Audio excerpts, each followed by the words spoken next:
everybody, welcome back to Abroad Candian. So guys, today's video is on Express Entry Program. As I promised on my community post, I'm discussing about Federal Skilled Worker Program, talking about eligibility, step-by-step process. If you have doubts after watching this video, you can comment below the video, and please do like the video if you find it helpful and subscribe to my channel if you haven't done so far. So without wasting any more time, start. Guys, in this video I'll be talking about Express Entry Program to immigrate to Canada. Specifically, I'll be talking about Federal Skilled Worker Program category. I'll talk about the eligibility of this program, and the main thing for this is to be considered is 6 selection factor point system. So I'll explain in detail how that works, and in the end I'll give you the step-by-step process on how you can apply into this program. So let's start with the minimum requirements. So the first minimum requirement is skilled worker experience.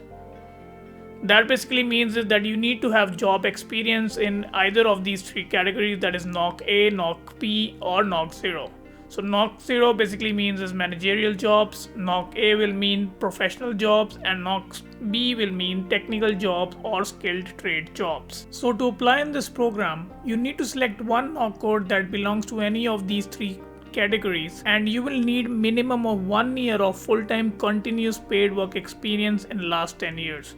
Full-time continuous basically means is you need to be working for 30 hours per week for 12 straight months. You can also use your part-time experience as well if you are working for 15 hours per week for 24 months.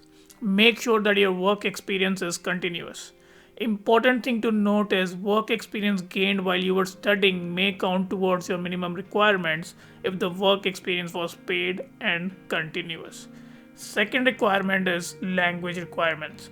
So minimum required CLB level is 7 in IELTS. That basically means is 6 in reading, 6 in writing, 6 in speaking, and 6 in listening.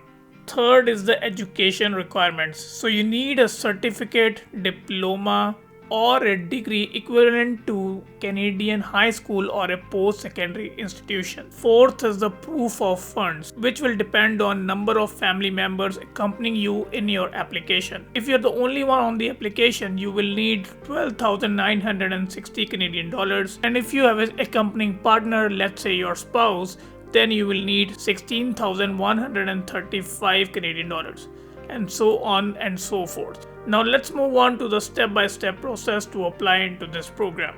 First step is you will need to clear the cutoff of 6 selection factors to be eligible to apply into this program. So each of these factors will have a maximum score assigned to them, and you will need to score a minimum of 67 points or higher so that you can apply. Let me explain you in detail on how these factors work. So this is the link for the 6 selection factors. It's on the CIC website. I'll provide the link in the description box below. So as I explained you need a minimum of 67 points or higher to qualify. And these are some of the ways that you can improve your score, that is through your language, your education, and your employment. Now let's move on to the first factor, that is language skills. Maximum points you can score in this is 28. And for language, you will be evaluated based on your ability to read, write, speak, and listen to English language. For language testing, you can give IELTS exam, and you will need minimum of CLB level 7 as I explained earlier to qualify. And that is in bands, you can say it is 6 bands in each module.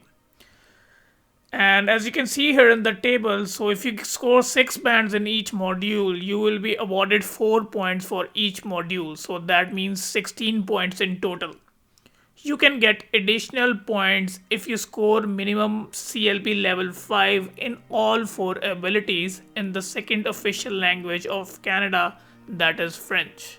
Now let's move on to the second factor, that is education. It will give you maximum of 25 points. So you need to click on this link. So if you scroll down on this page, and you will need to select a federal skilled worker points, click on get points, and here you will see the list of educations and the points that you can get for these particular educations. So for example, for bachelor degrees, as you can see here, you can get 21 points, and you can go on page 2 and you will see more or less like college diplomas and the points that you can get for those diplomas. And you can even do a manual search for your program of study. Let's say you have a master's degree. So if you type in master here, and you will see that whichever field your master's is in, you will get points according to that. And here you will see that the maximum you can get is 23 points for master's degree. And now we move on to the work experience. Work experience can give you a maximum of 15 points, and as explained earlier, you will need to select a particular NOC under which you will be applying for this program. As you can see on the table here, for 1 year you can get 9 points, and for 6 or more years you can get maximum of 15 points. Then comes the age. So for age you can get maximum of 12 points, and if you are between 18 to 35 years of age, you can score the maximum points, that is 12, and it keeps on decreasing as your age increases. And the next one is arrange employment in Canada, and this can give you maximum of 10 points. So the job offer is not necessary here, but if you have a job offer, it can give you additional 10 points. And the job offer can be under LMIA or under any of the non-exempt LMIA job categories. Last one is adaptability, and this can give you maximum of 10 points. So the first thing that comes under adaptability is spouse or partner's language level.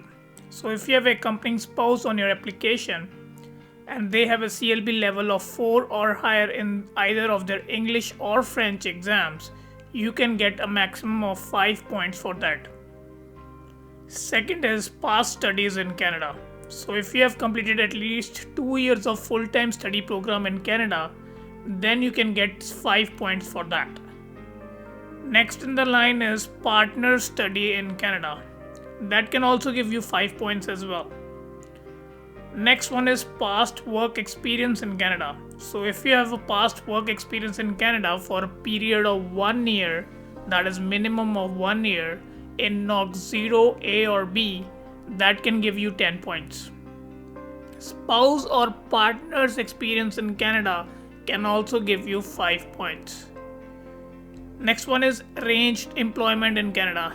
This can give you 5 points again. If you have relatives in Canada who is minimum 18 years of age or older and is a Canadian PR or citizen, that can give you 5 points as well.